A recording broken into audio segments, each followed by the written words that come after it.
Spark FM. Y'all, chicken man be ballin'. These chicks pigeon toed. Some of them be crawling. Spark FM. Oh gosh, it's me again. New England's #1 urban Caribbean music. Radio. Spark FM. You're listening to Saucy and Friends in the morning with Miss Hot Sauce, Miss Tony, and Rockstone Shriz.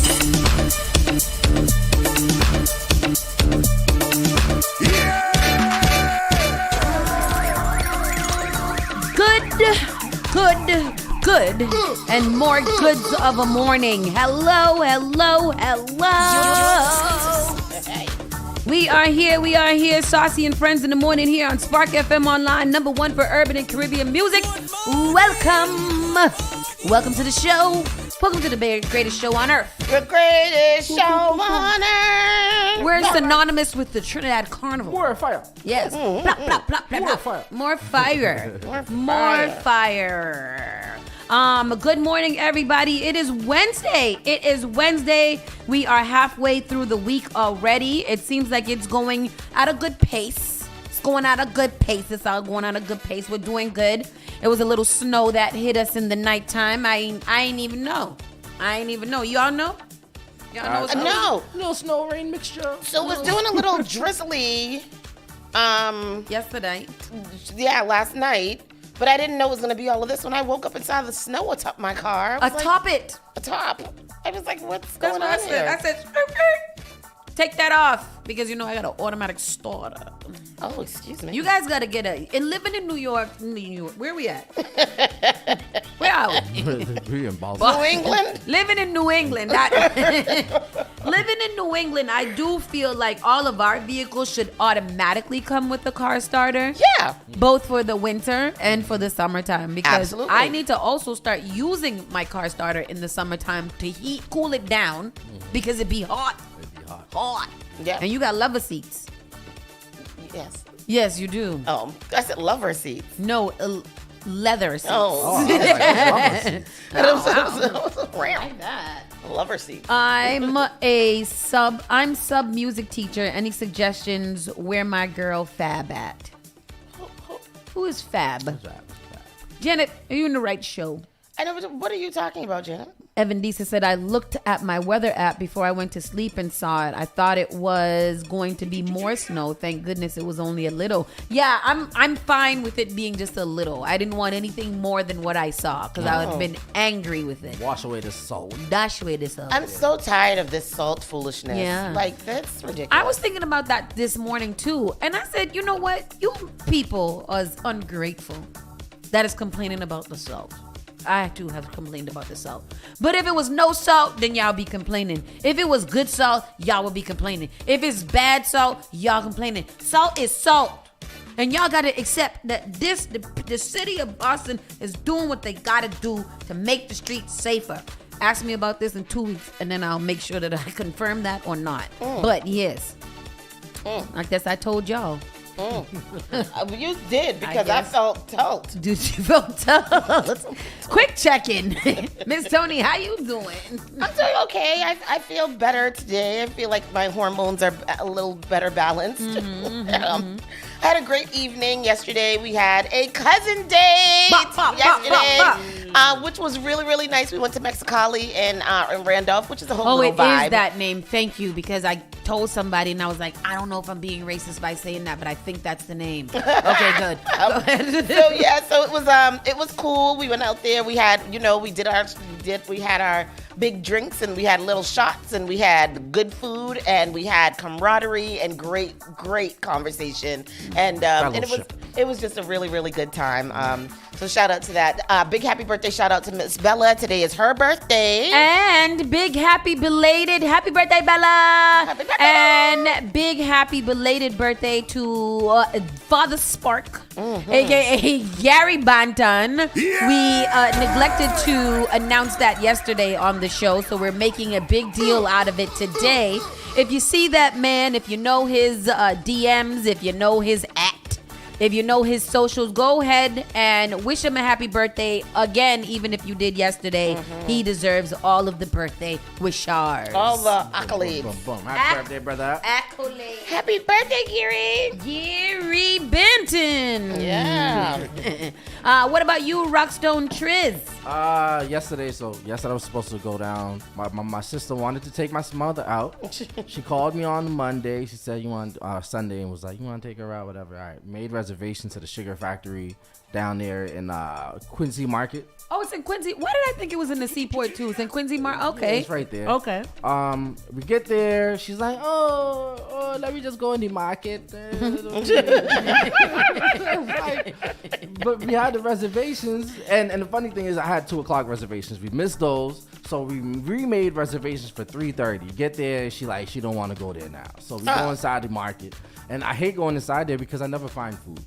I always walk up and down that place Because for it's way too many options. It's way too many options. It's too many. It's overwhelming. Yeah. So, I mean, I didn't really eat nothing over there, but I had a slice of pizza, and that was about it.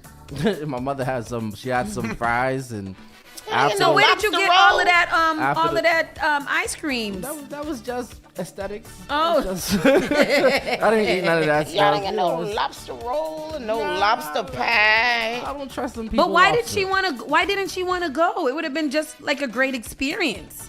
I don't know why she said I wasn't dressed and I wasn't ready and so whatever. She wasn't dressed. So what you got to wear? And get dressed. She ate some fries with some steak and cheese on it. Oh, we had that one time. It's not that great. Was it Yeah. not that great? Yeah, because it didn't have any taste. We had to bring her straight to the bathroom after. We had to escort her to the bathroom immediately. After that? Immediately. Oh, It Father. needs some adobo. Yeah, like so. Okay, maybe it was some salt and some seasoning. Yeah, it needs. It was definitely just- needs some Because they seasoning. that shaved steak, no, that cheese cheese whiz. cheese that don't have no salt Yeah. texture Yeah, in it. It yeah. needs some That cheese sauce. make it. They needed some of that them queso that we had last night. That queso good. Yes, Shay DJ Live said what she said there. She said the Sugar Factory. Yeah, and I know you wanted to go there. Y'all should have just Next went. time. Next yeah, time. I want to go there too. Somebody take me on a date. to the Sugar Factory. Somebody want to take my sister on a date? Ooh, you want to do a dating thing? Yep. A dating, we could not auction you off, but like Dating a at the Sugar Factory. ooh, I like that. Get everybody get a little ice cream. Can you do a second date update, first date update? Yes, a first date update. Yes, like how it went. Tell us Yeah. about your first date. Are you going back out with them? No, just give me the money to go on the Oh, first Jesus date. Lord. That's not how it damn Pay for my works. date. Second date. Pay for my date. Look at that. Look, Got a date already. Already. That's my girlfriend. Fired. I'm gonna start going to parties. I'm gonna start going to parties and fighting over her. Yeah. Stand next to her all night while she Next to her all DJ. night and fight everybody. Stare everybody down. Get away from this. Get away from this. See, My evening was pretty dope too. We like Tony said, we had a cousin's date. I was a little drunk. where you? How many drinks did you have? I don't know. I think Drinks was big. I was drinking fast. Yeah. I was drinking fast and drinking slow. And then I got home and continued to party and with a little cannabinoid. So it was like, oh, wow. You had a time. I had a good night, okay? But with that said, let's get into the show. Good morning to all of you guys joining us. Good morning, good morning, good morning. While you're doing this and Tristan prepares us to start, we are asking you to go ahead and give it up a share. Let people know what you're listening to. Go share, because Saucy and Friends in the Morning officially starts right now. You're listening to Saucy and Friends in the Morning with Miss Hot Sauce, Miss Tony, and Rockstone Triz. The only thing that does matter is great music, and you will find it here. The all-new Spark FM. Call Spark FM at 617-272-3387. Advertise your business brand or music on Spark FM. Contact us at sparkfmonline.com for more information. Today is Wednesday, cloudy with snow showers changing to rain showers as the day progresses. Some mixed winter precipitation possible, high around 40 degrees, winds light and variable. Chance of precipitation is 70%. Tonight is going to drop down to a mere 38, so we're good. Yeah, it's still doing some little weird spitting, misting thing out there right now.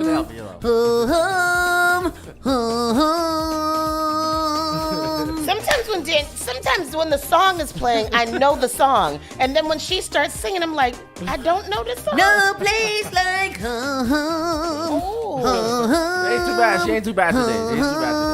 Yo, this song gets on my nerves. Why? Because I just want to sing and dance naked in the street with a mask costume on and put my arms out like this so I can sing like this with my little cup holding in one hand. I can see it. I'm visualizing. I don't want to hold my cup. Put it on a chain around my neck.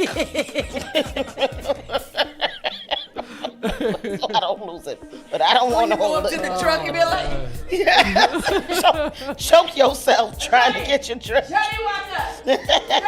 Hello. Hello, Johnny. Yep. And push other people out We the all way. know that way too well. Like, hello. Man. Look back up. I'm telling you, a Miami Juve. You know, I want to experience a Juve that I enjoy better than a Miami Juve, because that's when I have known that I've gone to Juve heaven. What is the Juve like in Trinidad, Tristan? Tell us all of it. It was good. Oh my God. It was good. It was a lot of, It's like a carnival. Yeah. But just in get the out darkness. in the streets early. You know, the streets are flooded. Yeah. Port of Spain is flooded. St. James is flooded. But then there's like Juve's on the whole island. It's not just that one Juve. Yeah. It's Juve. It's Juve. Like The whole island is Juve. The island is Juve. Really? That must be amazing. Yeah. Every time I took around, it's Juve. Right. That sounds like heaven. Yeah. I love it. So you're seeing all you're seeing the Red Ants. They got the neon lights. You're seeing the Blue Devils. Right? You're seeing all the different. wow. You know what I mean? It's dope. I've got to do that before my knees completely give out. It's gonna have to be next year. It's gonna have to gotta be be this year next because my knees is done. Yo, I got up the other day and I said, golly, what happened to the knees? God damn. Let's get into the show. Around the way news. This is the news that is happening in the hood or the closest to us in proximity. Then we'll get into the national and world news, and then we'll end up with some smut news. I love it. Smut. Found to boost pot industry equity, gets first deposit. Okay, fun. Sorry. News 5 investigates. So we are trying to figure out how we can get pot to be more equitable. And we want equitable pot. That is something that we definitely want here. I hate videos. Makes me angry. But this is the video that Tristan has up right now. He'll go straight to the clip so I can gather you guys some details. Here's the clip. Yes, the fund is empty, and it's a huge problem, and people should be paying attention to it. Well, that was 5 Investigates' Brittany Johnson back in August talking to a former member of the state's Cannabis Control Commission about a fund that's supposed to increase equity in the marijuana industry. More than 5 months later, we can tell you now that fund is no longer empty. The state announced today that the first deposit has been made. The Cannabis Social Equity Trust Fund is designed to help entrepreneurs from communities most harmed when marijuana was illegal. The first deposit totals $2.3 million. The state says it'll go to license holders with what it calls urgent financial needs. Other programs are expected as funding increases. Who gonna get them? Who gonna get that millions? Which one? Make a list of the dispensaries that's gonna get that, so I can make sure that they are really adequately getting what they need. This is dope because this is something that a lot of them have been fighting for quite some time. And originally they said that it just wasn't there and that the money was misappropriated or whatever. But so the fact that they found something is dope. Yeah. Hopefully they find some more in the future. It says between these social equity grants, new rules for cities and towns, and our strong anti-monopoly protection, we can Time to dive into deep hydration. My bad. I believe we should dive into deep hydration. Deep hydration. Yeah. Wow. That sounds naughty. That's sexy. Let me text somebody. We What was can. the quote again? Time to dive into immediate lubrication. Deep hydration. Oh, immediate lubrication. Same thing. We can keep Deep setting penetration. an example for what a fair and equitable market should look like. Other programs financed by the Social Equity Fund are expected as more resources become available. So what is actually can you tell us a little bit about what I keep hearing from the cannabis industry people, that the cannabis industry is in a little shigiogosh. I don't know what that means. What? But what is happening? Like, how come they're doing so? How come they down so bad? Is it because of this? They didn't get the funding that they said they was gonna get? It's a lot. A lot of them need support. What does support look like? This looks like support. Okay, like this at resources. This looks like support. There are some businesses. Some of them have a lot of locations. They may be paying high in rent. There's a lot of factors that come with it. But this is kind of cool. So says that this fund was set up in 2022 to provide the help for entrepreneurs from communities that were disproportionately harmed from marijuana when it was illegal. The first round of funding will be available to license holders for their urgent financial needs. So that would be for rent. That would be for if they have to pay any staff. It takes a long time for a lot of these businesses to open, anywhere from 3 to 5 years for one dispensary to open. Yeah. So that whole time they're paying rent and they're not open. They're not making any money and they have to pay rent. Some of their rents go from as low as $5,000, and that's probably low for a dispensary. $5,000? To as much as $20,000, $25,000 to $30,000. Well, that's what I was gonna say. month? I think month. we've heard, just from being, like here and there in cannabis, amongst cannabis industry people, how their rents are like hijacked in so many places, and why is their rent so high? Do they really? I guess because they're projected to make so much They that think, the landlords the landlords hear, dispensary, and they're like, oh, I could charge them up, and that's what they do. Yeah. And that's what they. And at the same time, predatory. dispensaries pay a lot in taxes as Because well. what is the average income of a dispensary around here? Do we know that? Let's see. Monthly income for a dispensary? Average I'm not sure. income for a dispensary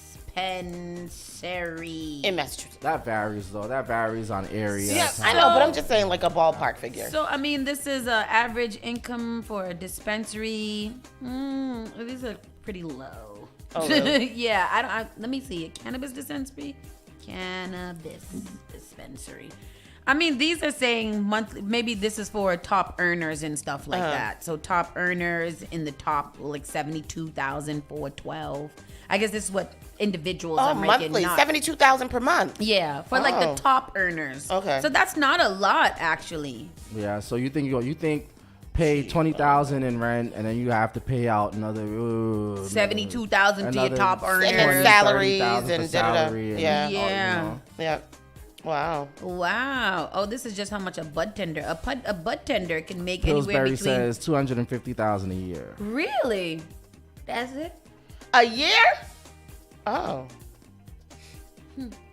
Interesting. Very $250,000 in rent. Yeah. Yeah, that's what I'm saying. In Massachusetts, in last year alone, there were at least, I think, up to like 10 dispensaries that closed down in some areas. So it's all about location. It's all about, location to me, and also branding. But yeah. Wow. That's interesting. The cheapest place to open a dispensary is Oregon, if anybody was interested. Oregon. Mm-hmm. Oh. Well. Down by the trail. Yeah. Yes. Literally. Wow. Very, very interesting. So we'll keep you guys updated what's going on right now. I know that there is a big push from the Mass Cannabis Commission to talk more about social justice and equity. We'll be having them on the show in the next coming months, next coming weeks. Someone from just to talk to us more about the cannabis industry, how we can support, and how we can help to vouch for these great people. I support them. Boston Dunkin' Donuts closed for weeks after failing health inspection. Which one is this one? OMG, did you hear about that? No, what? Oh, Negro. No. For more than 2 weeks, a Dunkin' Donut located in downtown Boston hasn't been allowed to open after it failed a city health inspection. According to the city report, the location of 106 Cambridge Street near the Bowdoin MBTA station failed an inspection. Which one is that? I don't know. Failed inspection again on January 11th. Both failed inspections noted rat droppings found in the common area, a hole in the wall leading to a basement, a water leak in a dry storage area, and sewage leakage from a basement bathroom into the common area of the building. The Dunkin's permit to operate was temporarily suspended as a result of the failed inspection, and that's just nasty.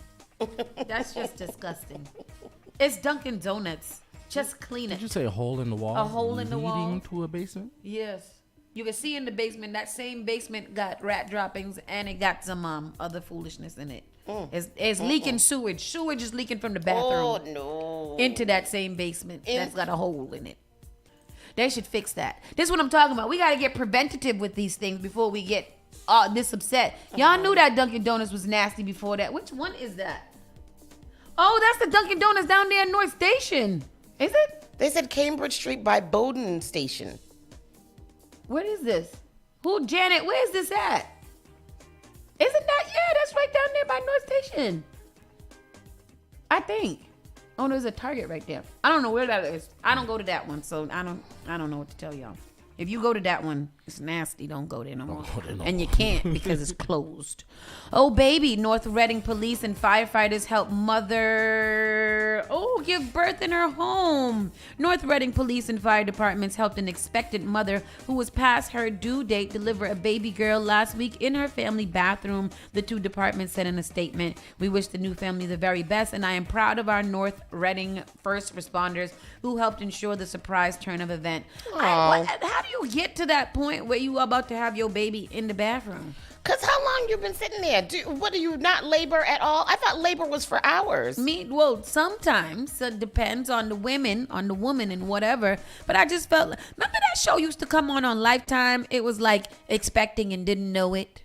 And these women be having babies on the bathroom all the time. Yeah. Mm-hmm. I was still getting my period and all kinds of stuff. Or they go into the ER because they feel like they got to poop and they feel constipated and they go into the ER and they're like, "You're ready to have your baby." What? A baby? Yeah. I was just out playing tackle football just yesterday. Yeah. Yeah. I didn't know I was pregnant because I was carrying the baby in my back.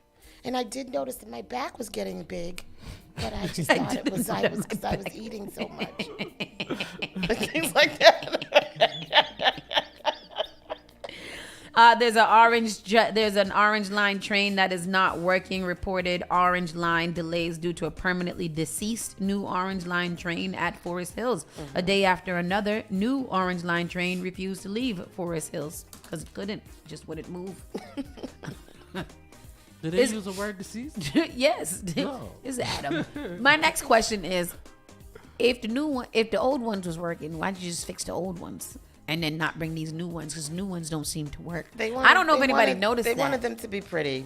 I don't know if anybody noticed that the new trains don't work. But the Orange Line isn't as bad acting as the Red Line. The Red Line is the problem. Is it? And the Orange Line is the one where the girl jumped off into the water and became a hero. Oh, but yes. She was not. That's the extent of what we hear about the Orange Line. I feel like, I don't know. I feel like the Green Line is the one that we hear the most about. Maybe which one is the worst line? Put it in the comment sections. Which one do you feel is the worst line to travel on? Line. Not just on your personal experience, from what you've been hearing and what you've been knowing. Which one is the worst line? Tell us now. Yeah, that'd probably be the Green. I'm trying to find. There's not a lot of around the way news stories that are pertaining to what we have going on here in this world. What's this one here about the Chicopee school head pleads guilty to sending threatening text messages? Let's see that. Former Chicopee school superintendent pleads guilty to sending threatening text messages. Who he send them to? If it's to the kids, if it's to the adults, then we don't know the reason. The former superintendent of the Chicopee Public Schools in Massachusetts pleaded guilty Tuesday to lying to federal agents investigating a 99 threatening text messages sent to a candidate for police chief in 2021. Wow. I wonder why he did that. What level of bored do you have to be to send 99 text messages to a candidate? Like, I can see 99 text messages to a lover or something like that in a fit of passionate rage, but to a candidate, you're bored. Lynn Clark, 53, of Belchertown, pleaded guilty to 2 counts of making false statements. U.S. District Attorney Court Judge Mark Masterononi has scheduled sentences for April 20th, and here's the clip. Clark, accused of lying to the FBI in connection with sending dozens of threatening text messages, changed her plea to guilty today. Western Mass News reporter Reagan Lockery was in federal court this morning and joins us live in studio with what played out. And Reagan, what can you tell us? Well, Chris and Abby, we told you yesterday that Lynn Clark signed a plea agreement, and today she appeared in federal court in Springfield, where she pleaded guilty to 2 counts of making false statements to the FBI. If you remember, back in December of 2021, law enforcement received a report that a police chief candidate in Chicopee received text threats forcing the victim to withdraw from consideration. Wow. That same month, as part of their case, federal investigators questioned Clark. She was later indicted by a grand jury accused of lying to the FBI when she said she didn't know who sent the text messages and she never downloaded a burner app to her phone. She pleaded not guilty. However, the assistant U.S. attorney said today in court that Clark later admitted these were both false claims. A motive for this was not mentioned. In the plea agreement, Clark and the U.S. Attorney's Office agreed on the following sentence: probation for 1 year, a fine of $1,000, and a mandatory special assessment of $200, which the defendant must pay to the clerk of the court by the date of sentencing. Now that Clark pleaded guilty in front of a judge today, she can still change the plea and go to trial if the court decides not to accept the agreement. As for next steps, Clark will meet with the probation department and provide information so the court can develop. What? He shouldn't have done that. I don't know what she was saying. Because I didn't like her voice. I didn't like her voice. It was very monotone and what kind of mic was she speaking into? Was it low quality or something? Probably one of them little tiny mics. Oh, that's crazy. That was weird. So basically, this man is in trouble for threatening a candidate out of office and scaring her past her wits. And I wonder what was his business in it. What? The Dunkin' Donuts is in Beacon Hill on Olden and Cambridge Street. Across from Target. Oh, right there by I know what you're talking about. I don't know anything. At the intersection, right there. You know, you see it? Where we be parking at. Oh, I get it. That's why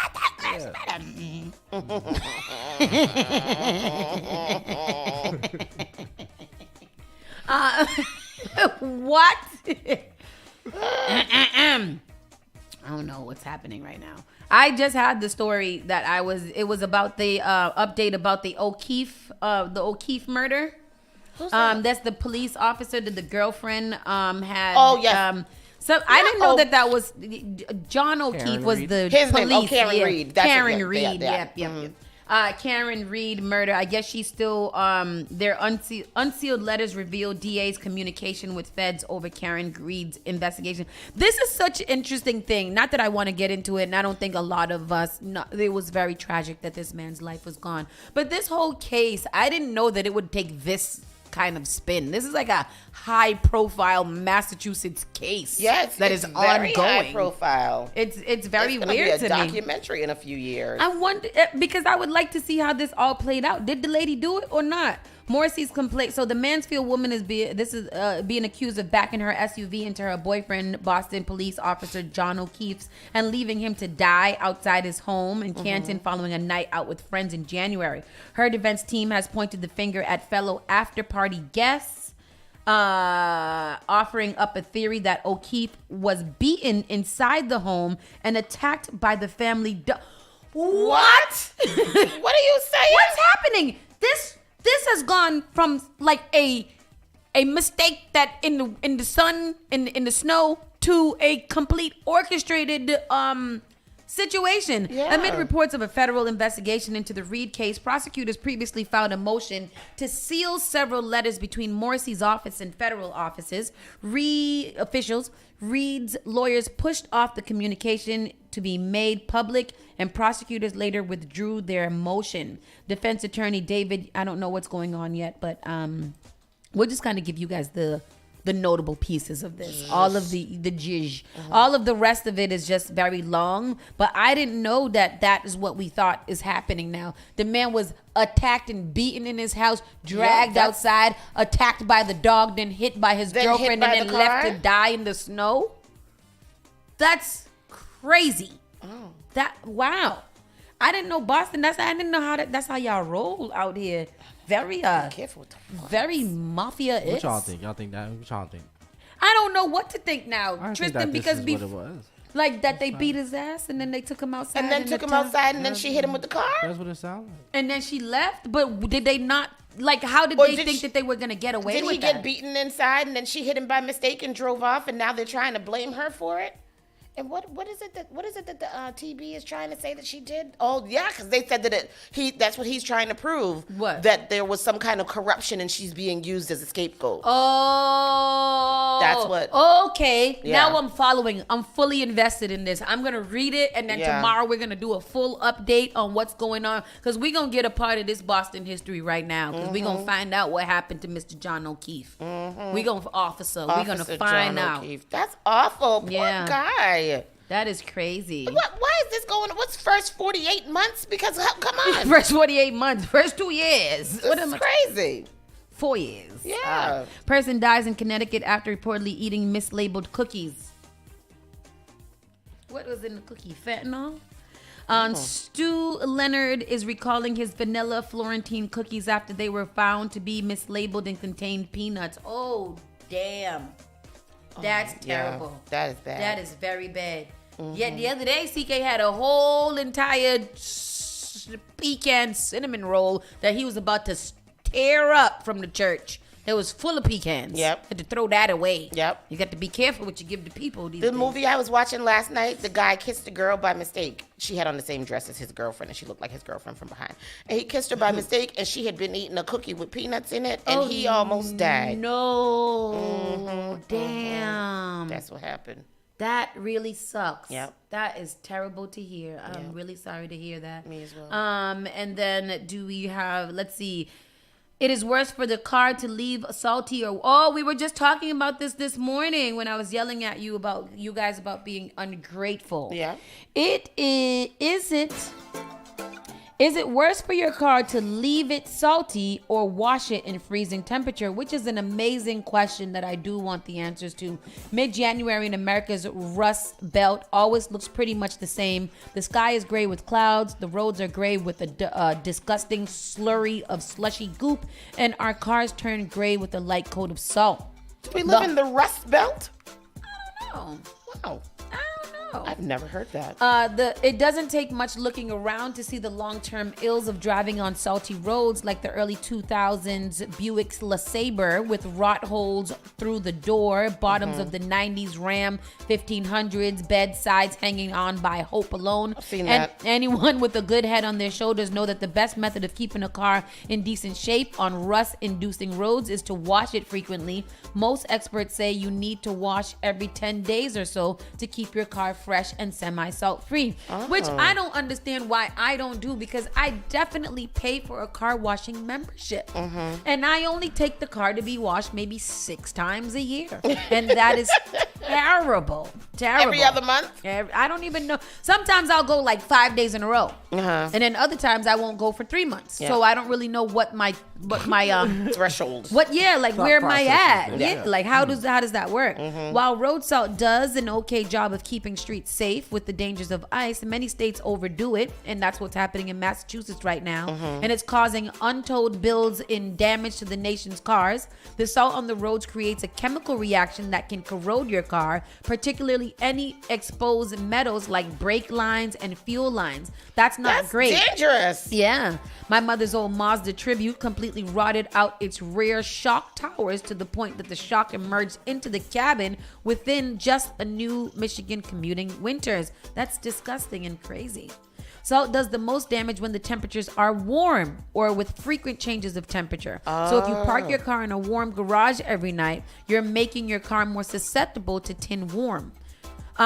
Fortunately, this means that you don't necessarily have to get out there in sub-degree zero temperatures and frantically remove every molecule of salt, as the corrosion process is dramatically slowed as the thermometer reaches zero. So it's better for the cars with the salt on it when it is cold. Yeah. And if it's going to be hot, you need to wash your car. Mm-hmm. So right now that the temperature has rose from the teens, we should probably wash the car frequently for the salt, is what I'm hearing. Yeah. The harm of washing cold. Yeah. Salt slowly eats away at your car to the point that you're potentially one corroded brake line away from an involuntary manslaughter charge. Damn. Shit. So you're better off taking the time. Adam? The hell? So you're better off taking the time and effort to effectively wash the salt off your car whenever possible. Even if the salt is a bit more dormant in colder temperatures, it's still better to get it gone than to leave it sitting around. If you prefer to treat your car as if you're taking the Hippocratic Oath with it, first do no one harm. What's the best path forward? So basically just wash your cars. Wash your cars. Wash the salt on your cars. This is a very extremely long article that I don't feel like needed to be that long. But yes, all to say, wash your cars as frequently as you can. Lester said 6 times a year. Lester, mind your business. Thank you very much. And last but not least, I can't get it. Boston police investigate deadly pedestrian crash on Mass Ave. Miss Tony was telling us about this today. It happened this morning. Really? Boston police are investigating a deadly pedestrian crash on Mass Ave outside Boston Medical Center. The Suffolk County DA's office confirms one person has died after a pedestrian accident. Officers have police tape up and road is blocked from Mass and Cass to Albany Street. Video shows multiple Boston police cars lining up outside the hospital and also shows a plow and salt truck inside the investigation area. Boston EMS says that they responded to the scene around 3:20 a.m. and have not transported anyone. At this time, you cannot drive down Mass Ave from the Mass Ave connector and traffic is being rerouted. So who died? Is a pedestrian. The reports are saying that she was like split in half. Oh, that's terrible. That she got hit by the salt truck. Here's the clip of this. Yeah, it happened right near the intersection of Mass Ave and Albany Streets, and that's right in front of the Boston Medical Center. Let's get to Boston 25 News reporter Ryan Breslin, who is on the scene where the road line is still blocked off, correct? Well, Gene, good morning to you and Lily. As of 5 minutes ago, these areas of Mass Ave and Albany Street have now reopened to traffic. So you can see the traffic is finally moving here, but it had been backed up for quite a while, so much to the point that I was talking to someone who works at Boston Medical Center, and she was saying that she was in text with other professionals there saying that they might have to cancel appointments because it's been taking so long to get into work this morning. Now, as you were mentioning, both Boston Police and the Suffolk County DA's office confirmed that there was one fatality after being called for a pedestrian hit at Mass Ave and Albany Street. We know that it was a female that has died from this. This was at Mass and Cass and Albany Street earlier this morning around 3:20. Multiple Boston police cars lining the road just outside of Boston Medical Center. Now, we saw two different perspectives of this scene this morning. You can't see it on this side where we are right now, but we do know that there was a plow and salt truck inside of the investigation area. Boston EMS also responding to this at 3:20 this morning. They say that they did not transport anyone from that area. We also know that there are surveillance cameras up along this. At this time, once again, Mass Ave and Albany Street are reopened. Sheesh. That's terrible. These snowplows be tearing people up. It was a snowplow? Yeah, she got hit by a no. salt truck. Sorry. Oh, It's not a salt truck. my God.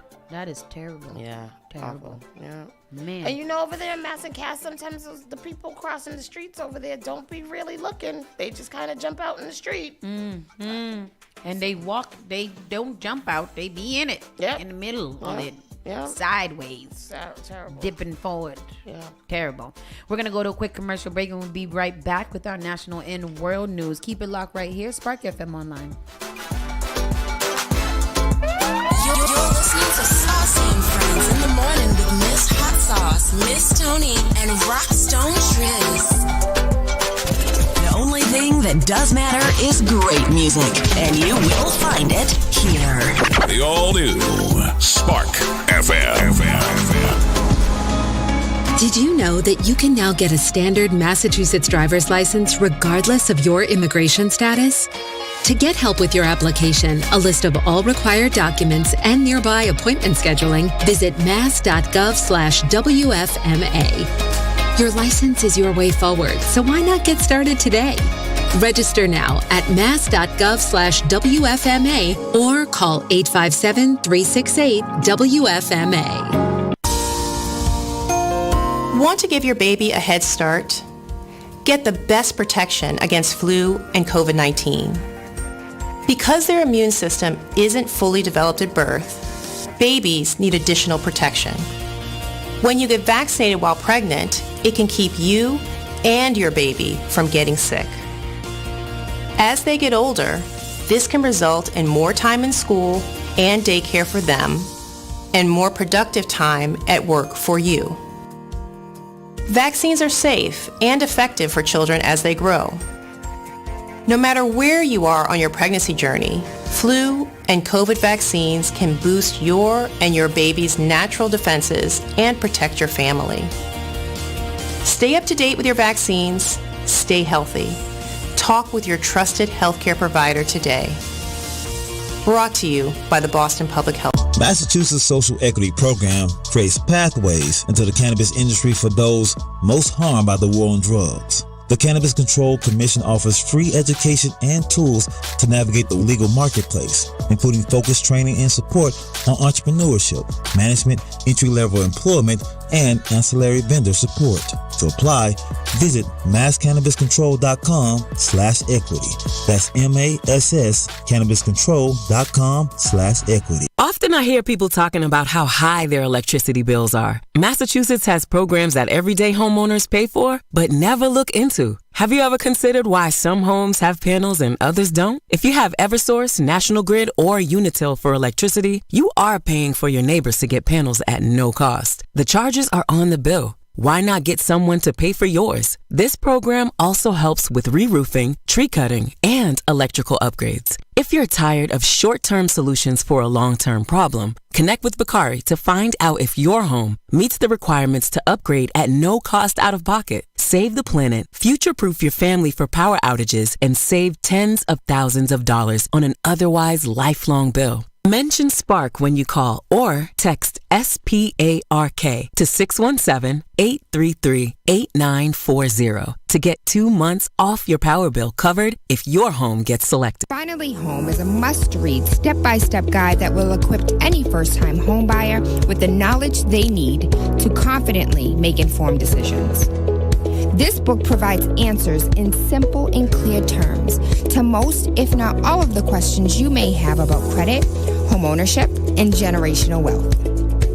Finally Home equips the reader with the confidence to be engaged with the home buying process without feeling vulnerable or exploited. Tailor-made Real Estate Easy is not just a catchy hashtag. It is real estate agent and radio personality Taylor Andre's goal. A goal to simplify one of the most challenging processes you will go through as an adult. A goal to educate you properly on credit and teach you the strategies to finding the home of your dream. It is not just a good book or an easy read. It is the secret to a seamless home buying experience.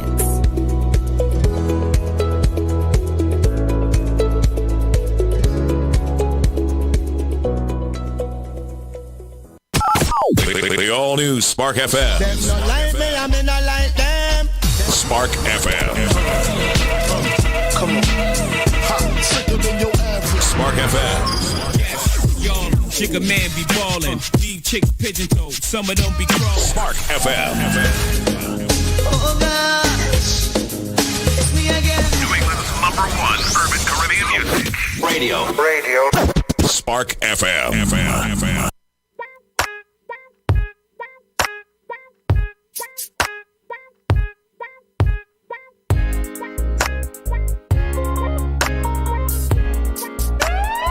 You're listening to Saucy and Friends in the morning with Miss Hot Sauce, Miss Tony, and Rockstone Triz.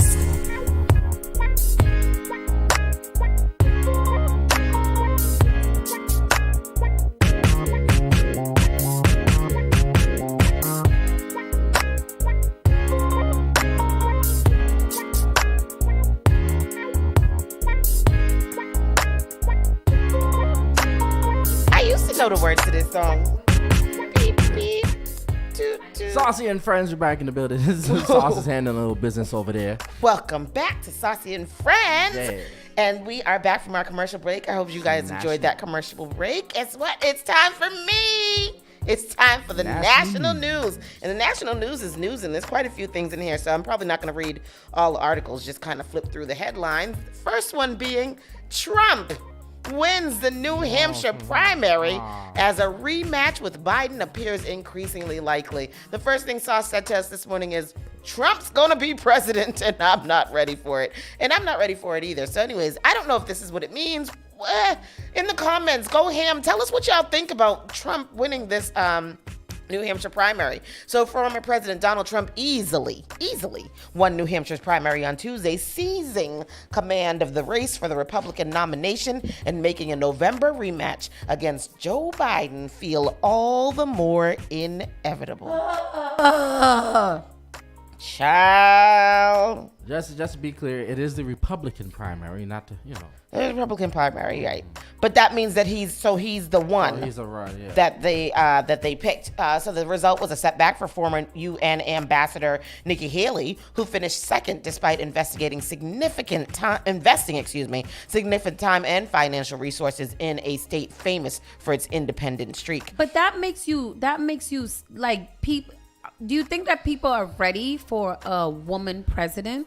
Like, I know that a black man has been president, but do you think that people are ready for like a woman president? Because we've seen Hillary be far above the qualifications and experience and everything to be a president, and we literally, America literally was like, no, to hell with qualifications. Let's go with this big orange stupid head and let him be the president. And now again, when they have a chance to do better and maybe even vote a little bit for Nikki Haley, which I don't think she's any much more better. She's a little bit more, couthed. However, we're like, oh no, she's better than Trump just because she's a better person than Trump, but she's not a better leader. Yes. So why would New Hampshire overwhelmingly vote for him instead of her?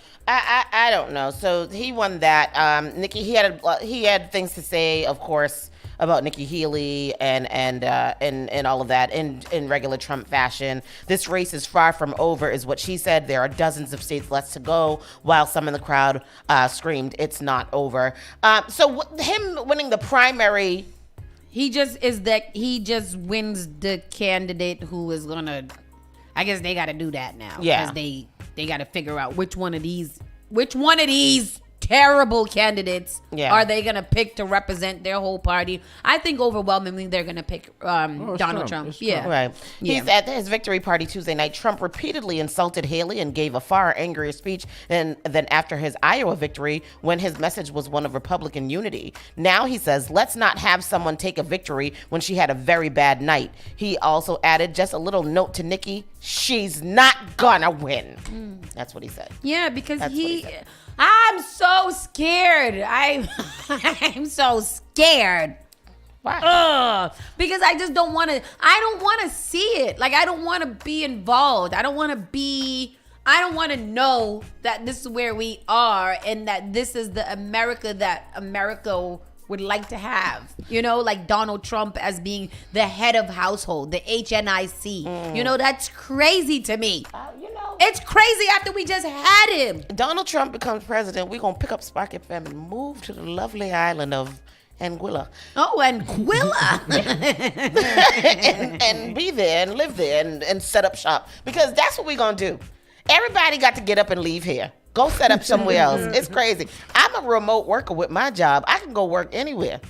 So let me know what we're doing, because I'm out. We out. Speaking of Trump, the judge orders the unsealing of a divorce case of Trump's special prosecutor in Georgia accused of an affair. Now, where did this the come black from? lady? The black lady. They're trying to bring up her affair? They're trying to bring up her divorce because she had an affair to halt the Trump trial, so that he can go ahead and become president, I guess. I don't understand what's going on here. A judge on Monday ordered court records to be made public in the divorce involving a special prosecutor hired in the election case against Donald Trump and others, and accused of having an affair with Fulton County District Attorney Fani Willis. The newly unsealed court documents, however, didn't include any references to the affair, allegations that have roiled this case that charges Trump and 18 allies of working to overturn his 2020 election loss in the state. The judge ordered the unsealing of the divorce case involving Special Prosecutor Nathan Wade after a request brought by a defense attorney who alleges an inappropriate relationship between Willis and Wade. So that's Fani Willis.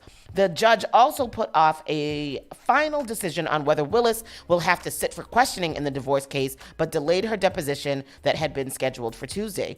Willis has defended her hiring of Wade, who has little prosecutorial experience and has not directly denied a romantic relationship. She has accused Wade's estranged wife of trying to obstruct her criminal election interference case against Trump and others by seeking to question her in the couple's divorce proceedings. I just don't understand how and why that would be notable news. I mean, I guess because she's high profile and everything that they do, but it's just so weird that this would be where we're with this in what is it, impasse that we're at. And basically that's what they're doing, trying to delay him being prosecuted so that he can give him a chance to become the president. These people who work in that,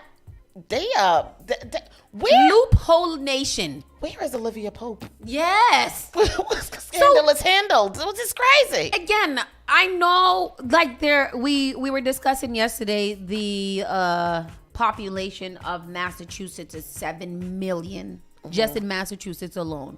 And we're one of the smallest states in all of the world and all of the land and all that we have here. Back to presidency. There ain't nobody else that want to be president here. That's a good person that makes sense, that people like. There's not one person here. Like, this is our options, is Joe Biden and Donald Trump. Those are our options and our options. That's it. That's it. Oh, we had other options. No, Tristan, we didn't have any other options. Every other option that came aside from them have not been a viable option. So I don't know how come, like, in all the world, there's no little black boy or no little white boy or little Asian boy somewhere that's like, when I get older, I want to be the president. Like, there's nobody there. There's nobody that has that goal. I don't know any of the Democrats that's running. Phillips, Uyghur. Yeah. Oh, I know Uyghur. He's the guy that owns the Young Turks, the Young Turks network. And I don't know who the Williamson lady is. I know Stein. Stein is going for independent. I think Stein run every presidential election as an independent person. I just don't know. I don't know. I just don't know how come there's nobody else. There's nobody else that is a good person that say, oh, maybe we could be it. I don't know. Yeah, we keep picking 100-year-old white men, and it's sick. And they're this, like, I love Joe Biden. I love Joe Biden. He's a nice guy. He's totally old. Totally. I know. Totally old. But he's not too much older than Donald Trump. And if y'all don't think that Biden can do it because he's too old, then that should be the same sentiment for Donald Trump. Just because he got a little bit more pep in his step and he got a comb over don't mean nothing. Speaking of comb over, remember when we went to the restaurant the other day? The guy parted his hair back here. Oh. It was parted hair down here, and it combed around like this. Oh yes, the one that came in the restaurant. Yes. Yeah, that was a wrap. Yeah. What y'all call it? It's black women call it. It's a doobie. A doobie, yeah. It's a wrap. All he needs is a couple of little pins. That was crazy. But anyhow, yeah. Larry said we need Michelle Obama. That's real. That's what I said. Yeah, Michelle Obama. We need some. I don't think they'll pick her on, not because she's not qualified, just because she's a woman. Yeah, that's true. We need like Barack Obama should have had a son who was old, who could go and he could be Barack Obama Jr. like the Bushes. Something like that. That's what I'm saying. Like, none of that happens. Like, there's nobody. Ain't Malia old enough to run? She's a woman. Oh. America's not going to pick a woman. That's what I feel. Hunter Biden is such a piece of coal. Hunter Biden could have been there, but Hunter don't want to stop doing crack. I think allegedly. Hunter just got convicted again this week for something else. Probably porn. I'm tired of Hunter Biden not being the next president. Tired of it. Me too, because what are we doing here? Yeah, you're supposed to be setting an example. Your daddy is the president. You don't want to do better? Exactly. I'm tired of him. Anyhow, these are just two quick updates. Remember the New York man that shot the girl in his driveway? For turning around? So he has been convicted of murdering her. He has been convicted of second-degree murder Tuesday for fatally shooting a young woman last year when the SUV she was riding in mistakenly drove up his rural driveway in upstate New York. The jury found... Oh, go ahead. No, I was just going to say, like, it's so crazy how that story has shaped a lot of us, because the other day when we was driving, we were like, nope, don't turn in nobody's driveway. Yeah. Turn on the street because they will shoot you. Yep. The jury found Kevin Monahan, 66, guilty of second-degree murder for shooting 20-year-old Kaylin Gillis on a Saturday night last April after she and her friends pulled into his long, curving driveway near the Vermont border while they were trying to find another house. The group's caravan of 2 cars and a motorcycle began leaving once they realized their mistake. Authorities said Monahan came out to his porch and fired twice from his shotgun, with the second shot hitting Gillis in the neck as she sat in the front passenger seat of an SUV driven by her boyfriend. During the trial, Monahan and his attorney maintained the shooting in the rural town of Hebron was an accident involving a defective gun. Gillis was killed days after the shooting of 16-year-old Ralph Carl, who was black, who was wounded by an 84-year-old white man after he went to the wrong door while trying to pick up his 2 brothers. He has been convicted. He hasn't been sentenced as of yet. This is very interesting. The manslaughter trial has begun for Jennifer Crumbley, who is the mother of the Michigan school shooter. So good. Which one? The little boy, Ethan Crumbley, who November 2021, Oxford High School, where he killed 4 students and 7 others were injured. I remember. So Ethan Crumbley's parents, Jennifer and James Crumbley, have each been charged with 4 counts of involuntary manslaughter in connection with the attack, a rare case of parents being charged in connection to a child's mass shooting. Jury selection is expected to take up to 3 days. Jennifer and James each pleaded not guilty to the 4 counts in December of 2021. The couple had to be captured in Detroit following an hours-long search when they did not turn themselves in. They left that boy F them kids. They was like, we out. See you later. We not staying here for this. Ethan Crumbley, who was 15 years old at the time of the shooting, was sentenced to life without parole in December after he pleaded guilty to 24 charges, including first-degree premeditated murder and terrorism causing death. Last year, the Michigan Court of Appeals allowed the parents to stand trial separately over their alleged involvement in the shooting. James Crumbley's trial is scheduled to begin on March 5th. In October, the Michigan Supreme Court denied an appeal submitted on behalf of the parents, who claimed there was not enough evidence for them to stand trial. Why? Yep. Why? Because this is the story that the school had told them something, and then they didn't do what they... Let's go to the story, because good, fry them. And the evidence that is being used against the parents. Yeah, so Kira, right now they're in the jury selection phase. There are several hundred potential jurors in this case. They're going to nail it down to 17, 12 on the main jury, and then 5 alternates. That process could take some time. As you might imagine, all of these people live in this area where the school shooting happened. The judge has already said today they're not trying to find people who are not aware this shooting occurred. They're trying to find people who can be impartial. Right now they're asking them a lot of questions of if they know the names of people in the case, if they have certain feelings about guns or police, trying to nail it down to 17. 17. Now, in terms of evidence, both against Jennifer Crumbley and her husband, James Crumbley, because they're both charged, but they're being tried separately, there is a laundry list of mistakes and red flags and missed warning signs. You mentioned that the couple bought their son this gun as a birthday present. Their son testified the gun was kept unlocked. Even though he was just 15, they were required to keep it locked. There were a number of warning signs about his mental health. According to prosecutors, he wrote in his journal that his parents hated each other, that they had no money, that they weren't doing anything to address his mental health, and that was making him want to shoot up a school.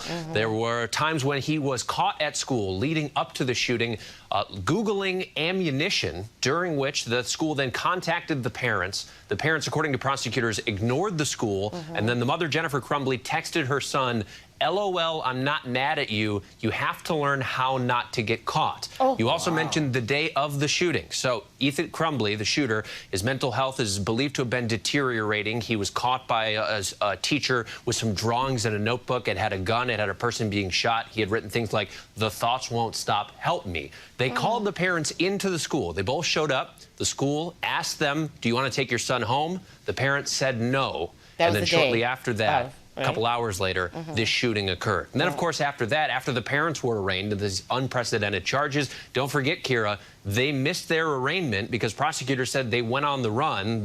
Prosecutors said that they withdrew thousands of dollars from an ATM. They were found the next morning in an empty warehouse. Of course, their attorneys say, look, they openly admit these were not great parents. In fact, they say they made a lot of bad parental decisions, but it's not necessarily against the law to be a bad parent. They say they didn't know he was going to shoot up a school, and thus they are not guilty of involuntary manslaughter. It's not against Gosh, there the were law just to so be a many bad warning parent. signs. That's the argument.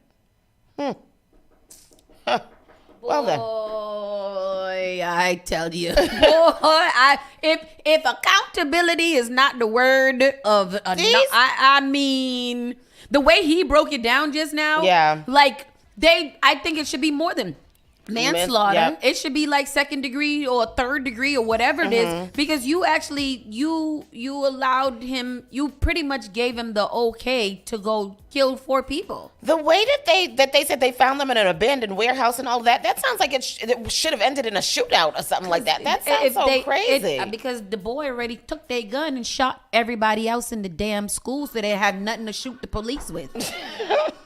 I just don't it maddens me that the day of this tragic happened, they asked you to take your child home and you said no. First of all, I don't really know why the school asked them anything. They should have said, take your child to your house and submit him into a mental facility. And I think the school failed the children too. So everybody should get arrested. Yeah. It's awful and tragic. What are we saying over here in the comments? Larry Jordan says, "Ooh, them in big trouble." And then what are they hiding for? And then the fact that they were hiding in an abandoned warehouse is wild. Cece says that they saw that in a movie somewhere. Let's go into this abandoned airplane hangar and sit here, and they won't ever find us, and we'll wait till them go by. Like that's crazy. Larry said it's because they saltines. They capture and arrest saltines, but they kill us. Well, I'm glad that they captured and arrested them, because they need to sit down in jail and suffer. And they can be like, oh, why you guys are in jail? Because we let our son shoot up a school and shoot and kill people that didn't deserve that. And they need to beat their ass every day. Every day. Here's this crazy story about NYPD acting up. A New York NYPD sergeant faces charges for throwing a cooler at a fleeing suspect who died after being knocked off a motorcycle. What the hell is that headline? I see it happening. He did that. What kind of cooler? Like a cool effect cooler? Yes. An NYPD sergeant was arraigned on manslaughter charges Tuesday after his indictment was unsealed in the death of a 30-year-old man back in August. Investigators say he threw a cooler at the man's head during a drug bust. The emotions were high inside of the courtroom for the police officer accused and the victim's family. Local activists said this is the first step of justice for the family and accountability on the system. The family of Eric Dupree and local activists walked arm in arm outside of Bronx Criminal Court Tuesday as tense moments unfolded. The emotions for the family and the community came exactly 5 months since Dupree was killed when the officer threw a picnic cooler at his head. Here is the clip. Well, emotions were high inside of that courtroom today for that police officer accused and for the victim's family. Local activists say this is the first step towards justice for this family and accountability on the system. No justice! Family of He's a Eric huge Dupree man. and local Yes. activists walk arm in arm outside Bronx criminal court today as tense moments unfolded. The emotions from the community and family come exactly 5 months after Dupree was killed when NYPD Sergeant Eric Duran threw a picnic cooler at his head. What did you see it? Being in their right mind who doesn't intend to seriously injure or kill someone picks up a 40-pound cooler with both hands and slams it into a person's skull. The 37-year-old police sergeant had dozens of officers in court supporting him as he was arraigned on manslaughter, criminally negligent homicide, and assault charges today. Eric Dupree is dead because of Eric Dupree's actions. It's unequivocally clear watching the video that Eric Dupree was driving a motorcycle on the sidewalk of a crowded street in the Bronx with children playing soccer on the grass right next to him. While the defense says Dupree was responsible for his own death, prosecutors say Duran should have known better. The defendant was aware of these risks and disregarded them in an act that at best shows supreme recklessness and at worst was an intentional act of violence. Surveillance video from August 23rd show his death unfold in real time in Kingsbridge Heights. The AG's office said officers were attempting to arrest Dupree during an undercover drug purchase when he fled on his motorbike. The graphic video shows Duran, an undercover cop for the NYPD narcotics unit, forcefully throw a picnic cooler at Dupree's head. That's when he swerves onto the road, slides under a vehicle after he was hit. Dupree was pronounced dead at the scene. Tonight we will sleep well, but the community and the people must stay engaged because the AG's office, who had the courage to do this, took the first step, but we need to see this through.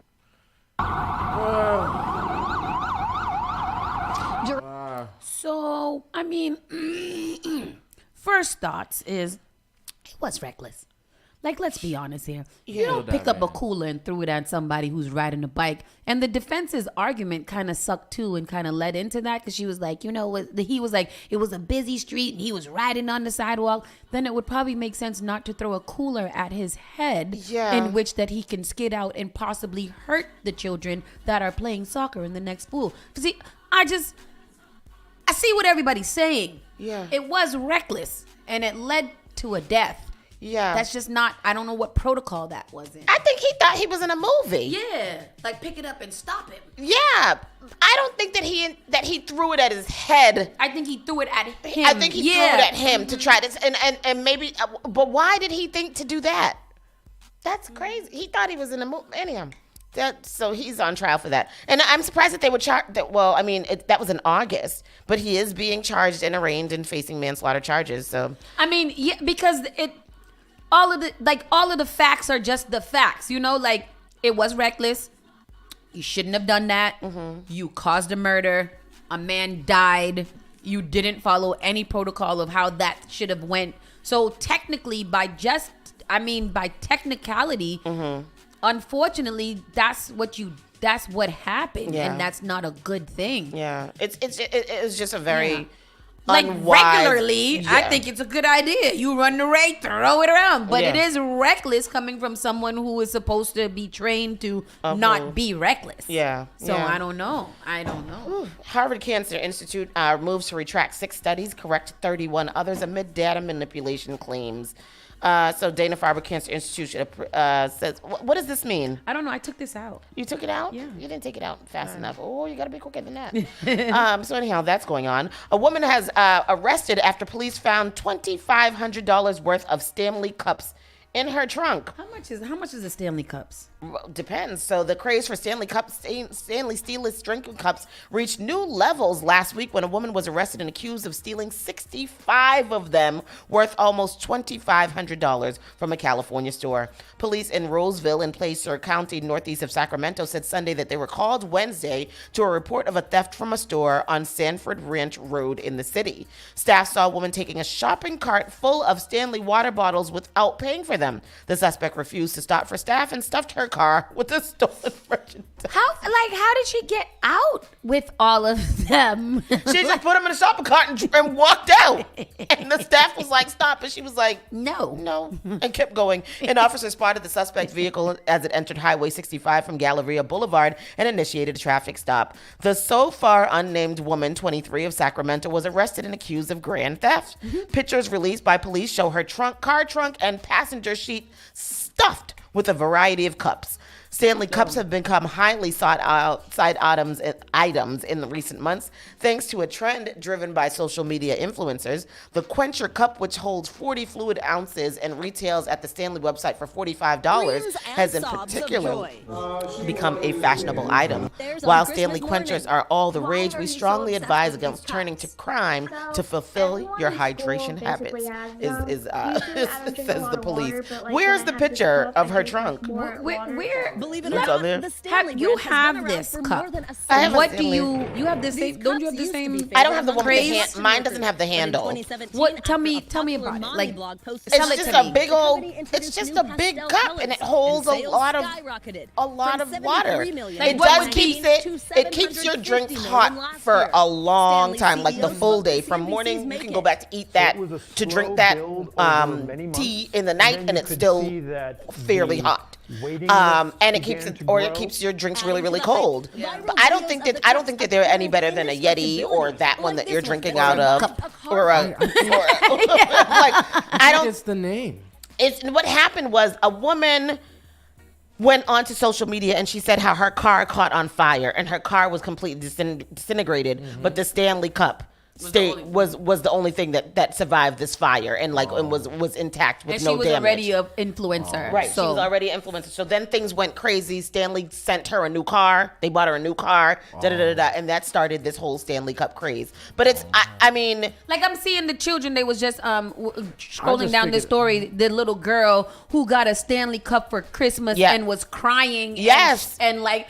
Oh my God. Like, what is that baby gonna do with that cup? It's not like she's what? So right here in the story, there is a clip that says Stanley Cup craze and why the frenzy over all these colossal tumblers. So if you want, Larry, you're an idiot. It still had ice in it after the fire. Yeah. Well, let's see. No, because we ain't giving no free promotion. Y'all just, if y'all want to buy a Stanley, go on and buy the Stanley. I thought it was just because of the name, because of the remember soccer, Stanley's been around for hockey. 70 plus years. Yeah. And it had never has this much pomp Craze. and circumstance until after this. And now they came out with new pretty colors because they were like rugged and stuff like that, like green. And, the pink ones and the red ones for Valentine's Day are the ones that people were fighting over and all that. And that was a collaboration with Starbucks. So And the it's Starbucks being sold craze. exclusively in Targets, right? And like, I just, and then, like Larry said, the Yetis are better. That's what I've always heard. How much are one of these cups? It's like $40. $45. Oh, no. Yeah. So that lady had about 62 cups in her cup. She had 65 of them. $2,500. Crazy. Yep, 65 cups in her thing. I mean, how though? Like what did she expect? She didn't even want to buy like 20 of them and then steal the rest. You just wanted to put them all in the store, and you just wanted to leave the store. Yeah, I don't. I'm gonna order mine from China. And right off of Temu, okay? Somebody the other day ordered like a regular whatever, and then they used their Cricut and made a Stanley logo and put it on their cup and was like, "I got a Stanley cup too." I too got a Stanley. Right. So then I guess we're gonna go into this WTF story. A Chinese man who chain smoked his way through a marathon was disqualified. Instead of y'all giving that man, instead of y'all taking his, instead of you guys giving that man a membership to the Science Museum so that you could test his body, study him, study him. Yes. A 52-year-old Chinese marathon runner was disqualified for chain smoking during the race. The Chinese Athletics Association implemented a ban on smoking during marathons last year. Uncle Chen, last year, because I guess it's been a thing. Uncle Chen, that's his name, has puffed cigarettes during past marathons, saying it helps him relieve fatigue. The Chinese man did the 26-mile race. He completed the Xiamen marathon in 3 hours and 33 minutes, but was disqualified for violating the rules against smoking. In a statement, he confirmed that the marathon confirmed that a participant violated an article of its rules and regulations which prohibits open defecation, smoking, or trampling on fire beds or green spaces. And how while you're running? What are those? How did they put those in one sentence? When they make rules like that, it literally means that someone has done it before in order to set the precedent for that. And I think that that's what's crazy. What was the last one? Fire beds and what? Open defecation, smoking, or trampling on flower beds or green spaces. I know that open defecation one happened during the marathon, right? The lady got caught in somebody's yard taking a poop. Pooping in someone's yard. Yeah. We know Uda Pepe, who won the race that year, was very famous for having diarrhea all down herself and her menses. Yep. So the Chinese Athletic Association implemented anti-smoking regulations last year to encourage healthier participation in the races. Uncle Chen, now 52, gained internet fame 2 years ago after photos and videos showed him running a race with a cigarette in his mouth.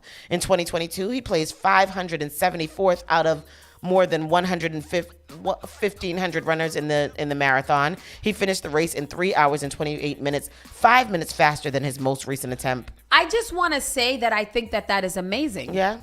Because cigarettes, of all things, attack your lungs. And for running, you need those same lungs that the cigarette. You were able, how long is the marathon? 26 miles. 26 miles smoking a cigarette, and you did good and you got disqualified? Yeah. He should said be awarded. previously that cigarettes helped him with fatigue, holding one in his mouth while he ran so he could easily inhale and keep going. You know what? I don't know what he did. I think that he should be disqualified if other runners were like, oh my God, it really hurt me in my lungs and secondhand smoke. But just because he did it and it helped him, I don't feel like he should be disqualified. I don't either. That's just dangerous too. You're just gonna have a nicotine stick in your mouth and run a 26. I don't even smoke that, and I can't run down the street. I can't go down the stairs. Netflix, go down the stairs, I said. No, Netflix now, this is our last news. Netflix is dropping basic ad-free tiers and forcing users to choose a more profitable tier. Netflix could kiss my ass. I'm so tired of effing net ass flicks. Although we do get it free with T-Mobile. The endless pursuit of satisfying, but you get the free basic one with ads. So I wonder what they're going to give us now. So they're going to take that out? Right. What are they going to do now? Because T-Mobile ain't going to be like, we're not going up on a tier for y'all. Exactly. The endless pursuit of satisfying shareholders has led Netflix to delete its cheapest ads-free tier, leaving users to choose between spending more money or more time with ads. Netflix stopped letting new users sign up for basic ads-free tiers in summer of 2023. Just before its ad tier launched, it left existing customers alone at the time. That will change in 2024. According to The Verge, Netflix made the announcement while reporting its earnings. The ads-free basic tier would be phased out entirely, starting with the UK and Canada in quarter 2 of 2024, and with the US and other countries to follow. The move is meant to push users to more lucrative subscriptions. They will have to choose either spending $15.49 on a 1080p ads-free content or $6.99 for ad-supported content. Oh, so ads? Ads, so $6.90. So I thought they just said they're dropping the lowest tier. So they're gonna take out the lowest tier of non-added one, and they're gonna leave a tier of the $6.99. What are they, Hulu? Hulu is cheap. You can get at the end of the year every year, or Black Friday. Hulu offers the 99 cents a month for like the year, right? That's how they got me that one time. Yeah, and I like a Hulu. When the people start putting shows out again, Hulu is where you got to go to watch your TV shows. My thing is, I don't like a lot of I feel like the Netflix platform is so much easier to navigate too. Like, I don't like the Hulus and the Prime platforms because it got the movie in between, and then it got the show, and it's just like, it's too much. Just put it in a list with a thumbprint. Yeah. All of them. I can sit on watching. I could go on all of them looking for one show to watch for hours. Yeah, like it sucks. No, and that's how, like, I don't like it. I just want Blockbuster to come back. I go and get my little movie, buy a little package of popcorn and a soda, and go home and watch it and make sure I rewind. A package of popcorn. A package of it. Love it. That is so nice. And that's what I got. We're going to go to a commercial break, and we'll be right back in a few moments. Keep it locked right here, Spark FM Online.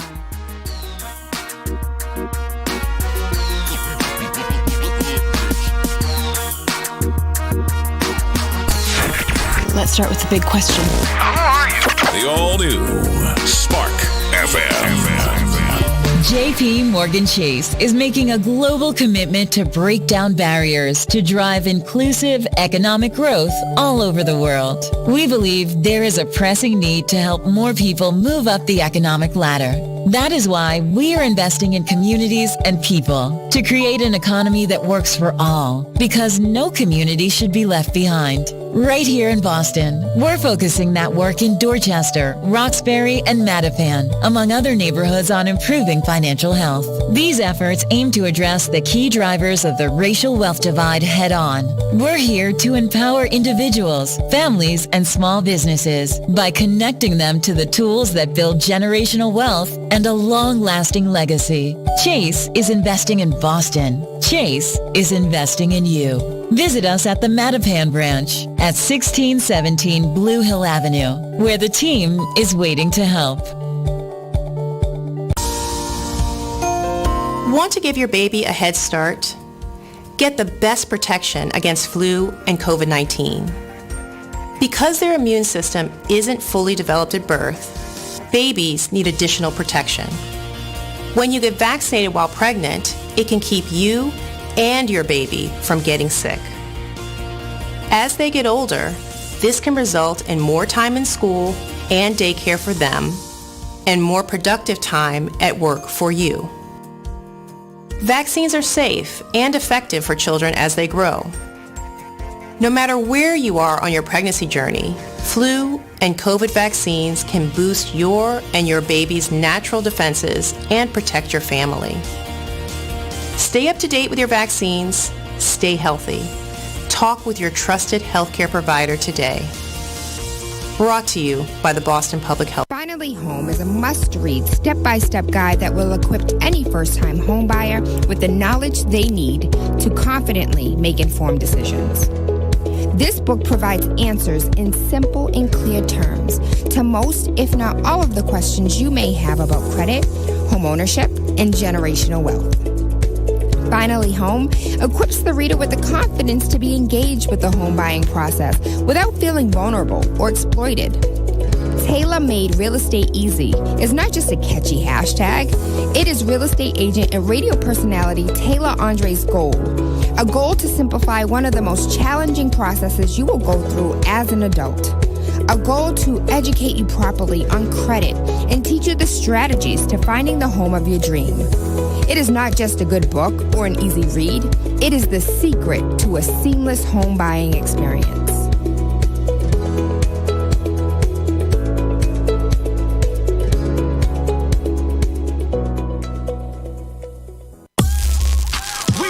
Boston's new home for urban Caribbean music. Spark FM.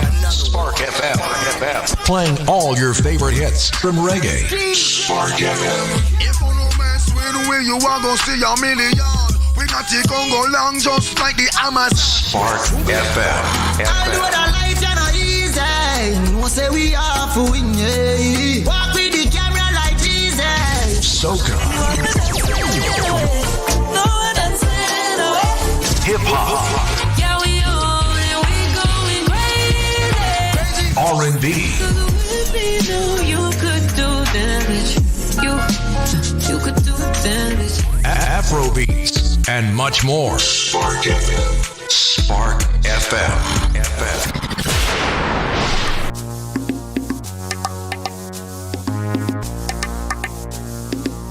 Touch it back.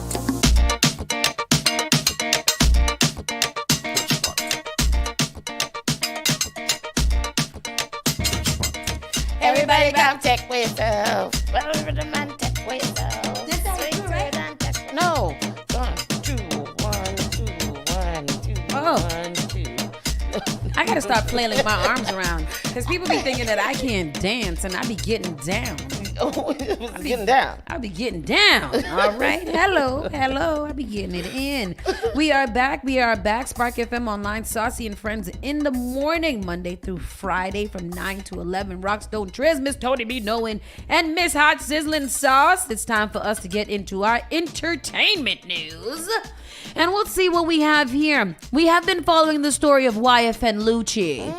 And Yeah, so he has been put away. Oh no. YFN Lucci gets ATL murder charge dropped, still facing prison time in his plea deal. So YFN Lucci is suddenly in the clear for the felony murder case he's been facing for nearly 3 years. And while he will be going to prison, his attorney believes it won't be for long. On Tuesday morning, prosecutors dropped 12 of the 13 counts that the rapper had been facing, including felony murder for the death of James Adams, who was killed during a shootout with a rival Atlanta gang back in 2020. Cops didn't suspect Lucci of pulling the trigger, but he was the driver of one of the vehicles involved in the shootout, and he eventually surrendered to cops in January of 2021.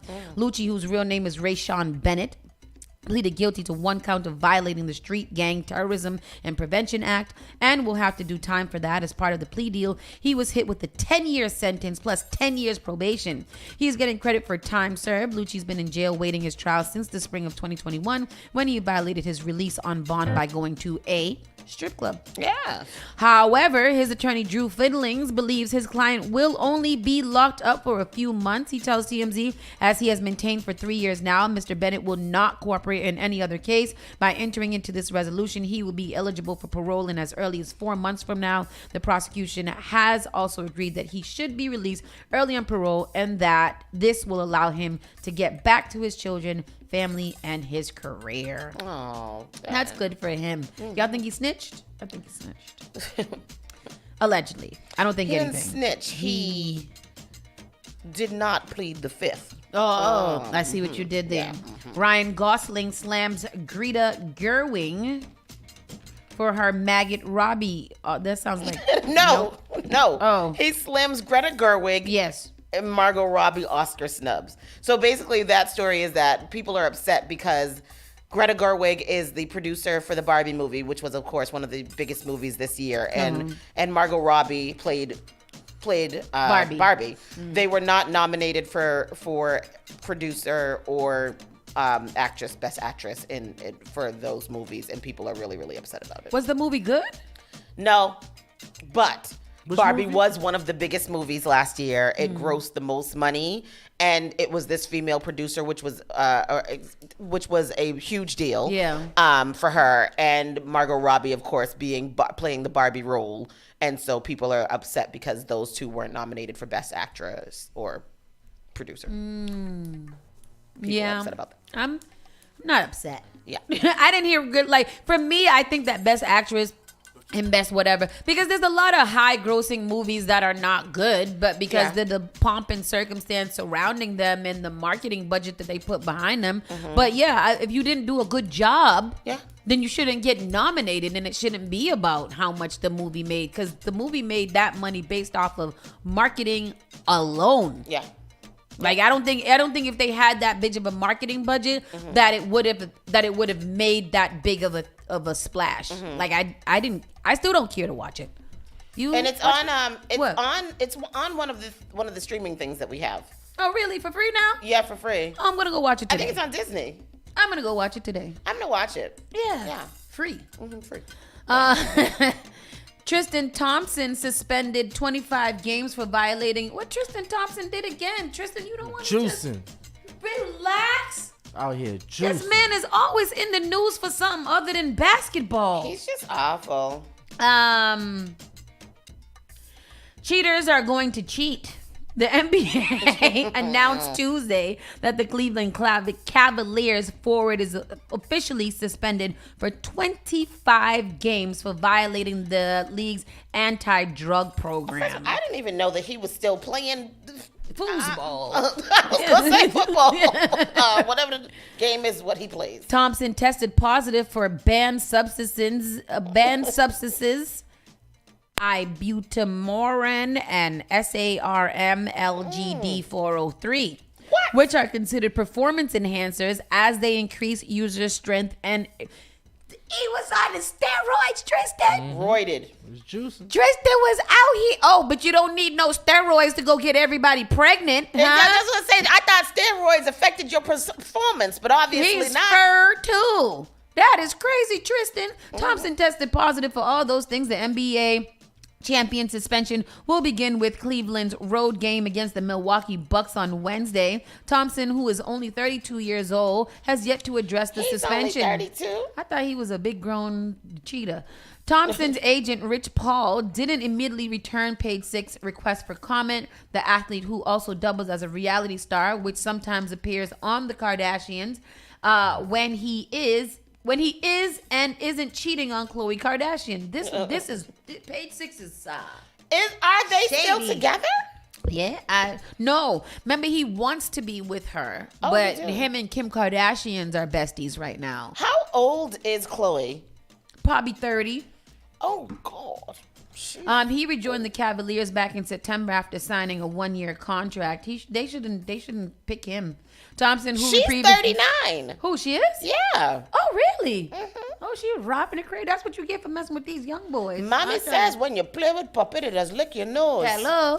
Thompson, who previously spent 9 seasons with Cleveland, won an NBA title with the Cavs in 2016. He appears in 4 straight finals on teams led by LeBron James, with whom he played late last season with Los Angeles Lakers. Caller, you are live on air at Spark FM Online. Hi, TD. It's Victoria Vega. Hey, girl. So he was timing out of the market. Let's give him some grace. Okay? No, seriously. No. He's a big, tall black man. He would have had it all the way to the end. No, he would not have had it all the way to the end because I'm going to save this. I'm going to save what I want to say for your inbox. But your inbox is hot with me. And listen, Hot Sauce's inbox with me is hot. It should be its own podcast. It's hot. Let's go, Vicky. Come on. It's hot. But no, seriously, imagine you, and I'm just going to give him grace, and I don't like him. I don't really care about his slandering. I think his mother should have raised him more better. Mm-hmm. I think that when you get to a point and you're doing things athletic, you have to do things where, maybe you need a little Adderall, babe. You know what I mean? Mm. Maybe you need a little stamina. You know what I mean? Listen, Geritol is real. people need a little something. See, I'm not mad at him. I'm not mad at him. No, I don't think that he is one of these old dudes that would have timed out. He was never great. It didn't have to be great. He's not a good basketball player? Listen, is he attractive? He is absolutely attractive. So he's not black girl attractive. He's not black girl attractive. Black girls we don't like. The reason why I was calling the other day, because I have a Haitian lover now that gave me something that was amazing and feeds me breakfast that's beautiful. He's not that kind of hot. You know what I'm saying?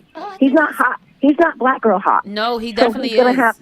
He's definitely not black girl hot. I don't know. Vicky, hot. He could have the draws up until the time that he's almost dead. I'm just letting you know. Yes. Hot Sauce, you would not date Tristan. I 100% would.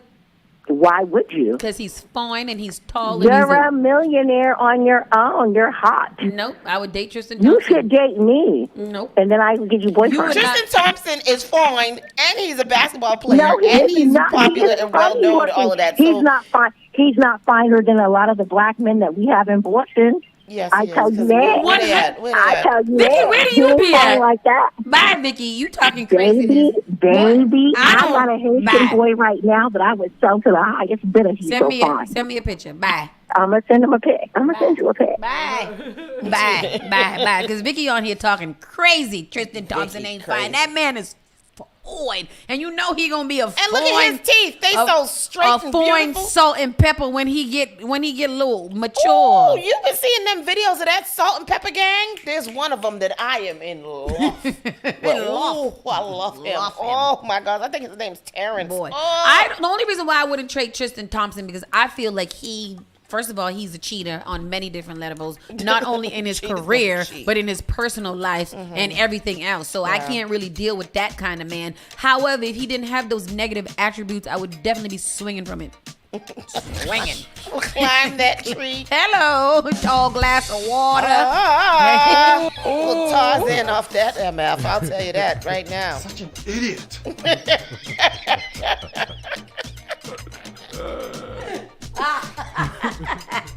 Charlamagne the God and DJ Envy called out by Jess Hilarious. What? Good. the Why? girls are fighting. It's not their fault. It's the producers. Oh, real? Okay. Charlamagne the God and DJ Envy seem to have upset Jess Hilarious, who recently announced that she would be the new co-host of the radio show. On Tuesday, the comedian reshared a post by the Shade Room that featured the breakfast host comparing SZA to Mary J. Blige. That clearly rubbed her the wrong way. These N-words is trash, she wrote. Envy, shut up. I know artists be pissed when old heads do this because now everybody negatively comparing SZA to MJB, and it ain't even her fault. She has her own identity already. Check out the post below. Let's check it. It said exactly. In late December, the former Wild 'N Out star announced that she would be replacing Angela Yee on The Breakfast Club after more than a year of the morning show being just the two-men operation. It's official, she said during an event in their hometown. I'm going to put the F on for my city, specifically West Baltimore. However, these plans seem to have fallen apart. The Breakfast Club had a number of rotating guest hosts, including Claudia Jordan, Jess Hilarious, Jason Lee, and Lauren LaRosa over the past year and a half, but they have yet to announce a permanent replacement. When asked by TMZ about the situation, Charlamagne said, I would really like to know. I just came from downstairs. It was just me and Envy doing the show again. Everybody saw us rotating guests out last year, and we said we were not going to do that in 2024 off with a new start 2024 off with a new host, and that hasn't happened. He added, I am done with the rotating of the guest host. I don't understand what's taking them so long to bite the bullet. Yeah, to get a new guest host. If it doesn't work, then it don't work. It's not permanent. You can get rid of them. I'm not sure. Jess Hilarious seemed like, and I don't think she was being like malicious in there. I think that she was just being honest. Yeah, just commenting like if she was there. Mm-hmm. I think that she's the only one besides myself that should be there, and I could be there too. You could be there. Thank you. Yeah, so I don't know. I don't know what's happening. And has anybody listened to the Breakfast Show lately? How is it? No? Like, I mean, I guess they just have their regular whatever, but is it as syndicated and everything all the time? I mean, I don't believe, whatever. It's not my show. We got it. You leaving? Nope, you leaving? All right, then. I'll be here. Well, then we all set. Yeah. That's all we got to say about them. All right. If y'all don't want to listen to them, you could definitely come over here and listen to us. Yes. We'll be over here all the time. We staying together. Ludacris is getting his own BET series, and oh, really? What is it, Lil Lala? Because I love that show. What's that? He had a little cartoon show on Netflix with a little cartoon girl, and I loved that show. So yeah, he's getting his own show. Inspired by his DJ beginnings. Ludacris used to be a DJ? Yeah, DJ Lover. No. For real? That was definitely his DJ name. Lover. Seriously? Yeah. Oh, Mm-hmm. wow. You learn something new every day. I think it was in the DMV. Really? Mm-hmm. Ludacris has been confirmed to be getting his own series on BET that will be inspired by his DJ beginnings, according to Hollywood Reporter. The currently untitled project is set to be a 30-minute dramedy based on Luda's early career as DJ Chris Lover in Atlanta. The outlet says the series follows the misadventures of a sharply drawn ensemble who was willing to do anything and everything to bolster ratings as his hip-hop radio at their hip-hop radio station. Mm-hmm. Luda is on a board as a producer and will also act as a music supervisor on the show. Comedian Noah G., best known for his work on The Marvelous Mrs. Maisel, will write the show with Larry Wilmore, Malcolm D. Lee, and Luda's manager, Chaka Zulu. The project comes under the Universal banner, with whom Ludacris has a 20-year-old relationship with the Fast and Furious franchise. Good for him. I'm interested in saying it. They said radio station and DJ. I'm there. Count us in. Yeah. Good for him. You said Illuminati? Oh, no, not Illuminati. Cat William told y'all. He sure did. You know any other producer out here that got what it got, do what it do? Mm-hmm. Jadakiss claims Suge Knight tried using mafia tactics to get a verse from him. In jail?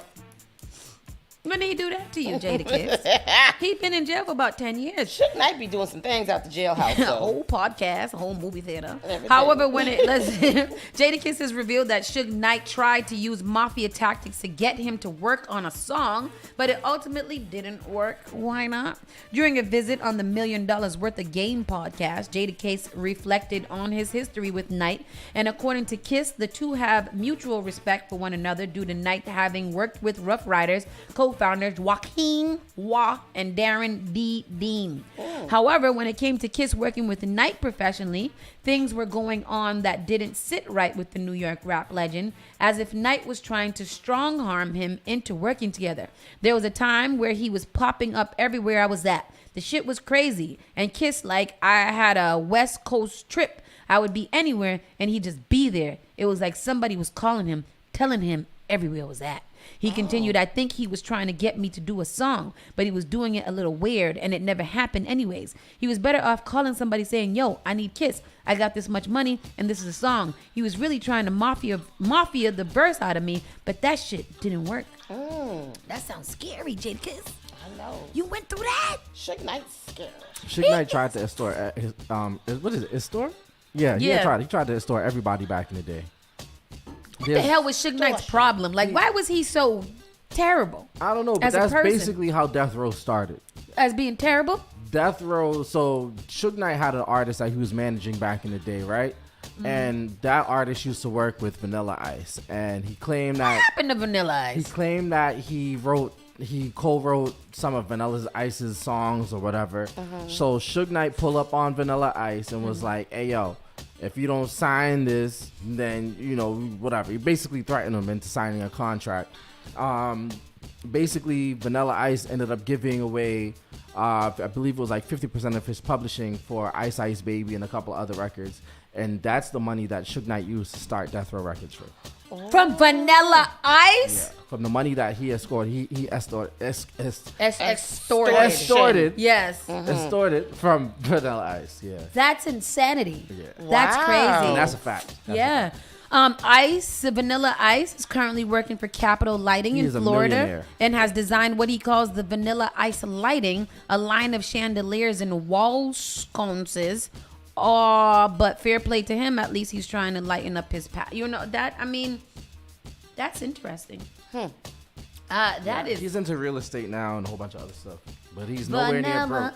Ice, baby, do do do do do do do. That's classic forever. Yeah, he did that with that song, Vanilla Ice. First, and now we got song. people like Eminem and hip-hop Jack. song to go platinum. Really? Ice Baby. Tristan, you is giving some full some of gems facts today. And like Jack Harlow. What?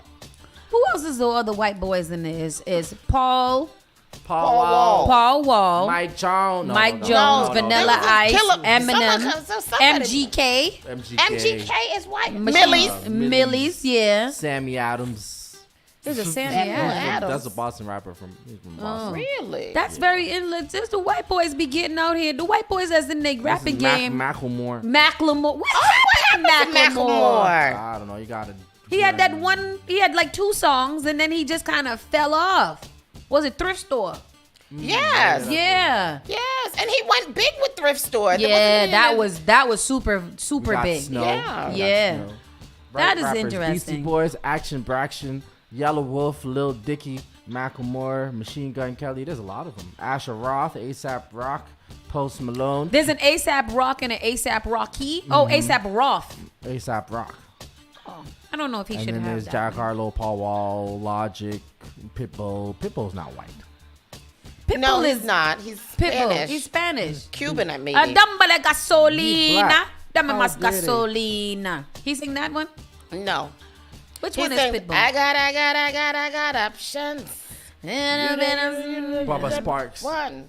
Oh, Bubba Sparks. What happened to him? Oh, yeah. Bubba Sparks is actually a And good rapper. King Bubba. King Bubba is too. Yes, No, you're right. He's not a rapper. Well, but in that regard, What happened to King Bubba? Because still out here. King Bubba was doing all of the music. All of the still out music. here. He He's got a just big still tune. dropping music. He got a big song for 2000. How it go? Oh, good. I can't wait for it to come out. I like him. King Bubba, but you don't know. Yeah, Houston Rock. that one. This is let me see when this happened. Is this an old story or a new story? So Nia Long gives Ime Udoka a break in child support after custody settlement. Yeah. She gave him a break from the $3,200 that she was supposed to $32,000. Oh wow. So Houston Rockets head coach Ime Udoka will reportedly pay actress Nia Long $32,500 per month in child support for their 12-year-old son, of whom they now have joint custody. Long 53 reportedly gave Udoka 46. She's beautiful. Oh, she's 53, he's 46. A break, again, mess with them children. A break in child support payments because she is a wealthy actress. He had to pay $56,000, but his ex-girlfriend allowed the payments to be over $20,000 lower. So this is the same thing that we know. They settled on $32,500 a month instead of the $56,389. That's nice of them to settle on $32,500 per 1 month for one 12-year-old small child. One child.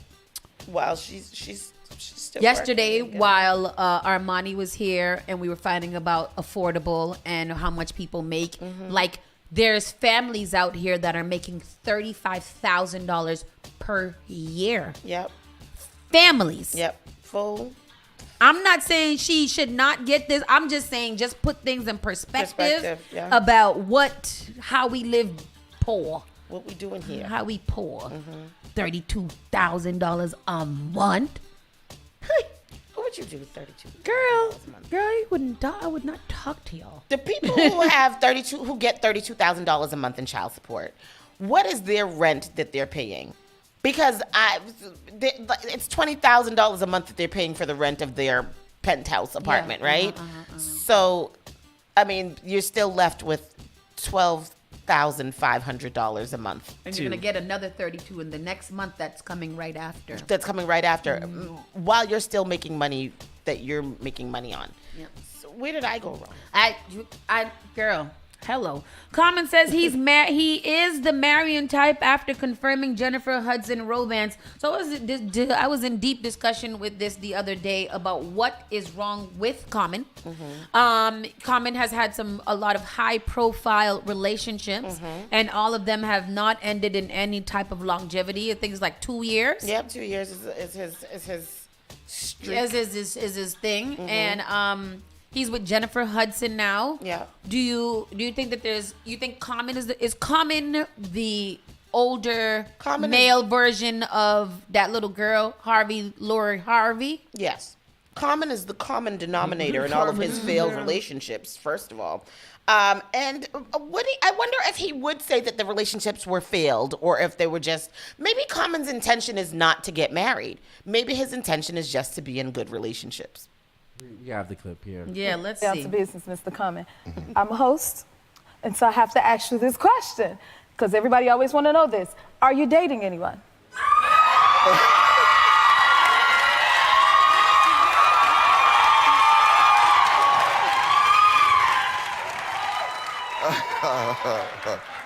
So, yes, and I'm in a relationship that is one of the most beautiful people I ever met in life. You say that about all of them.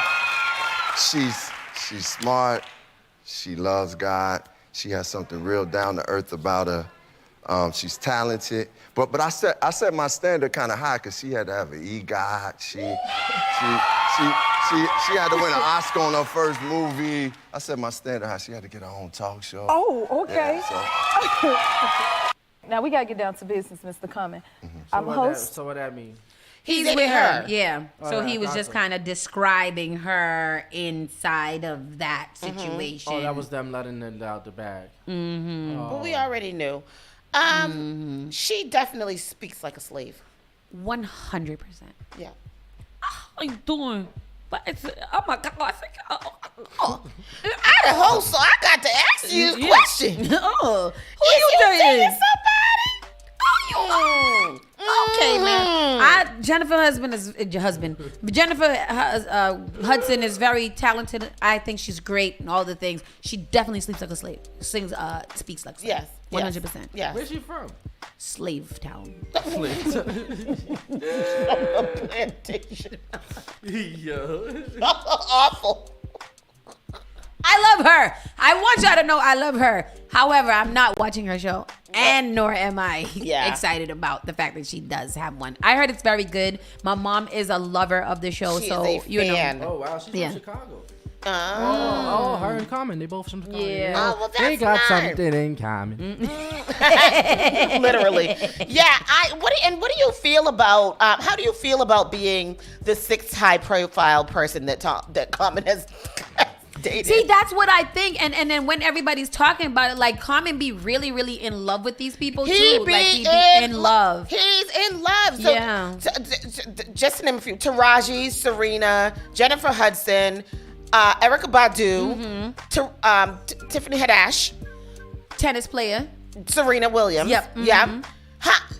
And then that, like, how do you how do you feel being that way? What if you have to have these people on your show? How do you feel? Like, I know what he looked like. Kiki, you're Kiki in with and those are all great people that she should have on her show. He's got a nice dating resume, I suppose, but like, and then what are you talking? And like at the end, like, because I'm dating Jennifer Hudson now. Like, is the conversation happening? Like, are we gonna do this for real, or are we not doing it for real? Because now you on my show sitting down on my couch telling the people that we dating. I don't want to have to tell them that we not dating later, because that's crazy. And that's what's gonna be. Remember, him and Tiffany Haddish made that very, very sexy video together and all kinds of things. They were very, very in love, and they famously went on to say that they didn't break up for bad reasons. They broke up because they were both whatever.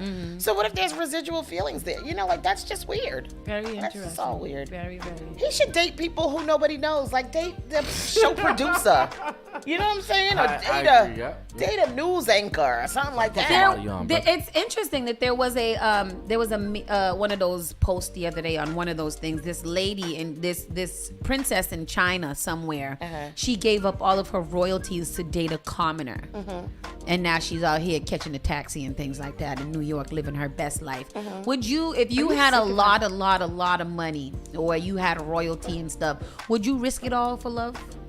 Like how Prince Harry and Meghan did. Like, I've been to Prince for a long time. Now you come here, black girl, I love you. Now we gonna go live in Tyler Perry's house in California. Well, I think that with Harry in that situation, like, for him, he was never gonna be king, right? So, like, you're never gonna be king. Well, so it's just like, wait. What am I gonna do? I'm never gonna get that what this level that y'all are holding me to is something that I can't attain. So I might as well live my best life. Yeah. And I think that's the choice that he made. For someone like me, if you now became a multi-million dollars, you was making $32,500 a month regularly, would you date a commoner?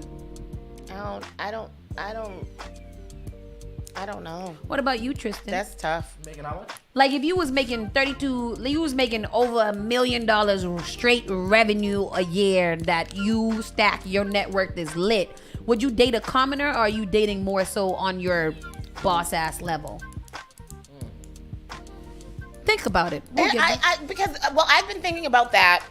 Not that to that level, but that's been something that's been on my mind lately, is like, at my big age, right? Like, at my big age, is love enough? Right? And I don't know if it is. No. I don't know if it is. No, it's a waste of time. It's gotta be, I think in this day and age, it's gotta be a partnership on a level that is. This is business. Yeah, it's business. And things have to be sustainable, and that's what you have to think about now when you're thinking about in terms of relationships. Because before it was just like love is love, relationships are relationships. No. You have to think about sustainability in this day and time. And I don't know if we can sustain a relationship on just love. Yeah. Right. Yeah.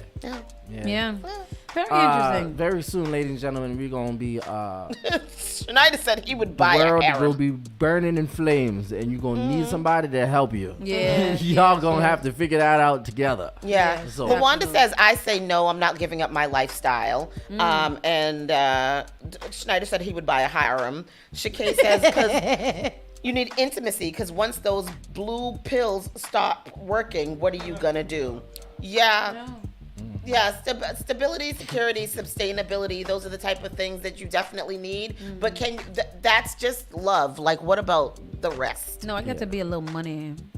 Don't forget, people, the first annual fundraising gala for One Love Sports Academy goes down Friday the 26th, which is this Friday coming up from 6 to 8 at the Battery Wharf Hotel. If you're interested in supporting these kids and their programming and the staffing in order to help these babies out, we spoke to Jamal a couple of months ago about all the things that he's doing to get these kids something to do. Not only he does basketball, but he also does financial literacy and career development and a lot of other things. So if you have anything to spare and you want to get dressed up on a Friday and come out and support the youth of One Life Sports Academy, make sure that you visit us on our pages where you can find more information. You can scan the barcode or go straight to the website, Eventbrite, purchase your tickets or just donate some money. But come out and let's have a good time on Friday at One Love Sports Academy fundraising gala.